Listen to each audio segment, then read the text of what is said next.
here today. I'm Alexander Manafi, one of the co-founders and managing directors here at ToolSense. And exactly so, today we're going to talk about how we, together with the company Stölting, began collaborating several years ago on the entire topic of industrial machinery using the ToolSense platform, equipment, tugger trains, and now even robotics and drone management to digitize everything. What were the challenges, the learnings, the benefits, and exactly that. I'm looking forward to it and happy to hand over the word to you, Alex. Yes, thanks, Alex, for the opening remarks. A very warm welcome to everyone from me as well. We've brought along a few slides today showcasing some of the key projects we've been closely collaborating on with the company Toolset, where we've successfully digitized a portion of our machinery fleet in order to help streamline and simplify day-to-day processes for our colleagues out in the field. It's worked out really well having you by our side with the right platform, the right supplier, all working hand in hand. We started this project back in 2021 as part of a nationwide machine tender, and we quickly realized we needed to reduce the number of suppliers from a huge number of different manufacturers down to a more manageable few. The advantage was clear. We needed a platform where we could manage, report, and synchronize everything in one place. So we carried out a thorough market analysis and looked into which companies might offer the right solution for our specific needs. We've settled on tools because they're manufacturer independent. That's the key point. In the end, to jump ahead 4 years just to give the answer right at the start will ultimately be down to just one single unified platform for managing, digitalizing, and even routing our friction machines efficiently and reliably. Accordingly, we're now just beginning to use it to take a more detailed look at our fleet and thoroughly inventory it so we can position ourselves even more broadly and achieve an even better starting point going forward. The starting situation was fairly simple. We had Excel spreadsheets like so many market players still do today. We were stuck with Excel spreadsheets, and it was always a major challenge to get the right results ready in Excel at exactly the right moment without any delays or errors creeping in, especially under time pressure. And now, digitally with the software, we're doing that significantly better and ultimately much faster too. Challenge in fleet management, so to speak, we wanted was the master data entry, or is currently the master data entry. At the end of the day, we only have one screen left that we need to fill out. We can access the data at any time from anywhere, including each and every branch location, as long as we keep it properly maintained and up to date. We have the option of using a QR code. Alex will shortly go into a bit more detail on how exactly it works, linking vehicles and machines to the specific object where the machine is currently located. To connect, then at the end of the day, use the QR code to initiate all service reports or any other matters and set the entire process in motion. Alex, why don't you tell us what ToolSense can definitely do and actually does in terms of features? Sure. So, what's ToolSense all about? We work together with facility service companies and help them with the whole topic of equipment, FERPA, robotics management, moving from Excel, paper, and WhatsApp to a centralized platform software, and then also using T trackers like the ones you see in the top right to generate data, and yeah, I'd say really to help automate processes as well.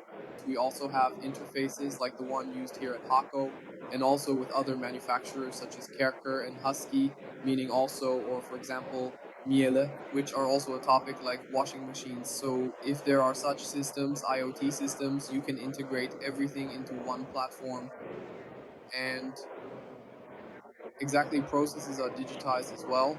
So the goal is to have no machines, devices, throw-in procedures using paper or WhatsApp anymore, but everything running directly through one channel.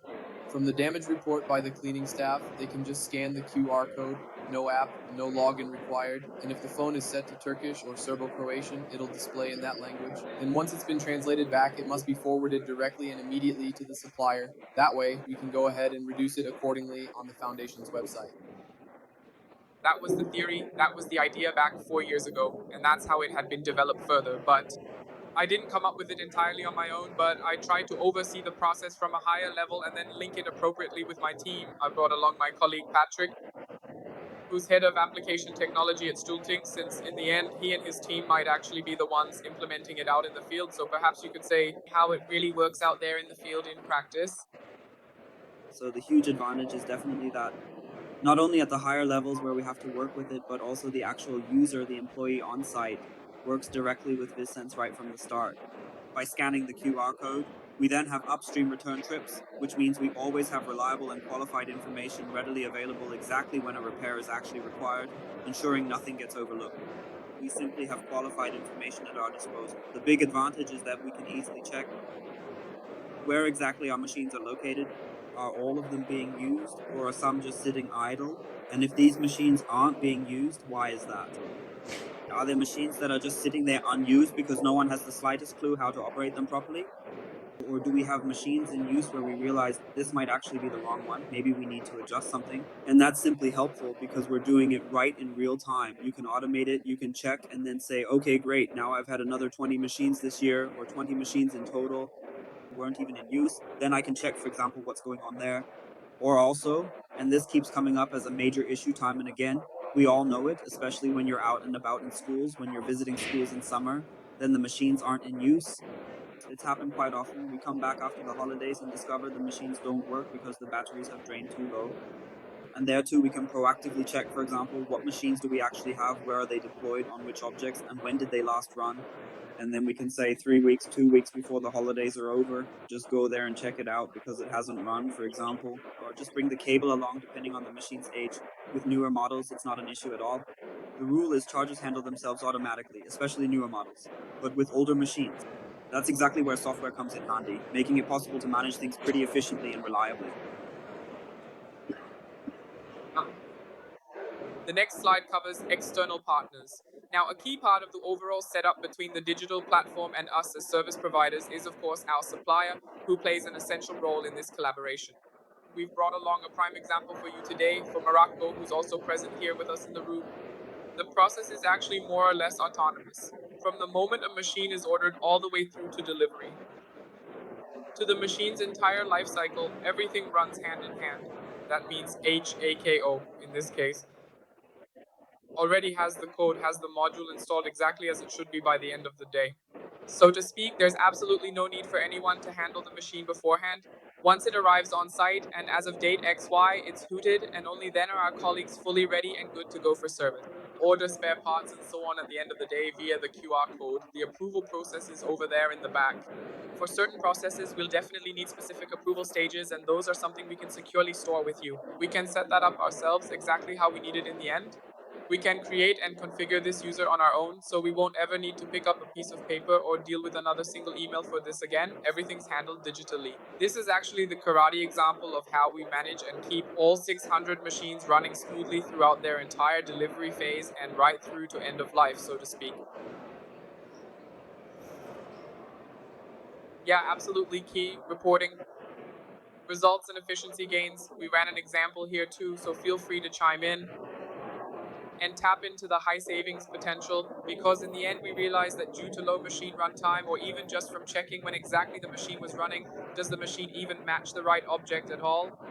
Did we perhaps decide on the wrong machine during the site visit, or do we need to adjust? Do we need to include the second one as well, or should we remove one? And you can then report it piece by piece in real time, track when it's running and where the machine has been operating. And then we can also show our end customers again, as always, how much total time the machine has run up to that day in terms of area performance. Patrick had one or two examples where you said that was actually not the right idea at the beginning, and we were able to correct it because of that. Yeah, well, you can at least correct that. See you soon. So, especially what you just mentioned, building plots. How long or how often is a machine like that actually used? If my big ride-on only runs for 20 minutes, I really have to ask, am I using the right machine, or would a walk behind be a smarter choice? And I can choose that quite flexibly. We've also introduced something in the meantime, which I think will come up again later regarding future outlooks. We also manage equipment through it that aren't used every day. So especially for special cleaning, for special units, they can also check like, hey, during which time slots are these machines blocked? And then you can say, awesome, I'll go ahead and purchase the machine for parquet work right now. For instance, it's currently located in Dortmund, but I know its main depot is based in Hanover, and I've got a job to do out in Berlin. Then I can just take a look over the next 4 weeks to figure out how we're going to make that work. Can we maybe transport it ourselves or through a trading partner? It's also kind of fun. And then we don't have to keep all machines available everywhere, but can simply make much better and more efficient use of our machinery for the special ones. Utilize it much better. That's the whole point. It doesn't help to just buy a machine or a really great device and then it just sits there unused for 5 whole months. With ToolSense, we can make that super simple and easy right here. We can check in instantly, block appointments, see how frequently it's actually being used, and efficiently manage those spaces. You can also take a closer look there I had a case where I received a complaint from the out of production unit, and I knew the machine had already run 2,000 square meters per day. That might actually be a bit more tricky than it seems. The machine doesn't just meaninglessly drive up and down the hallway for no reason. Maybe mention it again. It's something that's relevant for you too, especially when nearing burnout. AI can already be a real help with reporting tasks, so that in effect the user is able to get the right results when analyzing by asking relatively simple questions without having to press a bunch of buttons, but instead getting appropriate recommendations directly in the. Exactly. So that's kind of the outlook on where we're headed with this. Thanks. So we now have process data, we have position data, we have IoT data, and of course, what we still have as well, yeah, and that you know very well too, has kind of been mentioned like that you actually have to sit down and go through all this data. And of course, that takes time and is tedious. That's exactly where we are now, as mentioned in the next step. What we want to shift from digitizing over to full automation. And later on, as we'll go into subsequently, there's also this AI fleet manager. You could say it actually gives you real action recommendations. It says, hey, wait, like you said, that particular machine isn't even in use right now. There's been a drop off. That would be an idea. Put it into that or the other object where the machine might be overloaded, where they then return it to storage, or even the fleet manager regarding inspection duties, for example. Now we do send out notifications and say here, and here the Digo V3 inspection is due, but more often than not, you still have to manually step in, so to speak, and then personally get in touch with the responsible person as well, just to make sure everything's covered. In the future, if one so wished, one possible idea would be for the Digo V3 manager to pick up the phone. By now, anything is possible, and call a pathway guide and say, my dear friend, when are you going to take the exam, or when will you take care of it? It's really about what I always refer to as the virtual employee in the computer, the one we're truly aiming to build, so we can finally transition from mere digitization to full automation. And maybe one more thing, which was also highlighted on the previous slide and is particularly interesting here, we've actually been collaborating closely with Fenker, a specialized robotics partner, integrated all the robots. That means we've developed dedicated interfaces to Griebier, to Voodoo, and to Gaussian in order to aggregate all the robot data effectively. A unified platform that seamlessly brings together the entire fleet and all the machines in one system. In the next step, we've even integrated the first drone and equipped it with IoT. That's actually pretty exciting, I have to say. What we've also done is we're always involved in electrical inspections, but we don't just deal with electrical equipment. We handle all safety critical operations. And that means there's also a 200 PSA integrated for final materials, and there's a ladder included as well. That's just a huge issue for us. You don't just have to use electrical devices, you can also work via Pro Airport there, for one thing. For very expensive and high cost machines, we even have the GPS trackers as an extra measure. We saw that on screen earlier too, so we know exactly where the equipment is, even there. We can at least say today that we know with 99% certainty exactly where our machines are located. That wasn't even possible a few years ago. You were always just guessing, and then you'd finally arrive at some warehouse and think, damn, there are still about 20 machines standing around here somewhere. Suddenly they're just lying around, don't have that. We know where they are. We also know whether they're in use or not. Yes, Mr. Shook, that was a bit of a preview, learnings and recommendations. Definitely involving all stakeholders, especially our people, our top asset. Taking colleagues along to the training, constantly having to wait around. Very often, the chat function is used as well, giving you the ability to directly ask questions or quickly receive helpful solutions right within the system or via the app. If somehow the QR code can't be read or there's no deposit available at the location, those are just kinds of issues that might naturally come up every now and then, but they're typically sorted out pretty quickly or properly followed up on as needed without causing any major delays. That's the key point, choosing a central platform over Excel. We've discussed it extensively, but ultimately it's the main and decisive reason why we ended up going with this particular solution.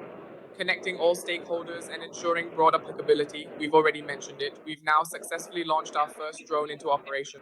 Already be able to route and track, that's of course quite exciting for our end customers. Vehicles, robotics, and I think we've already achieved many milestones. One or another partner is still catching up, then we'll have the system we brought to life 4 years ago, together with you. Alex, what's coming in the next 4 years? Yeah, thank you. So you can actually, as I mentioned before, make the shift from digitizing to automating. That's really the key point. And what's really central here, something we're working on intensively and continuously developing and improving, is the topic of integrations with manufacturers, partners, and so on.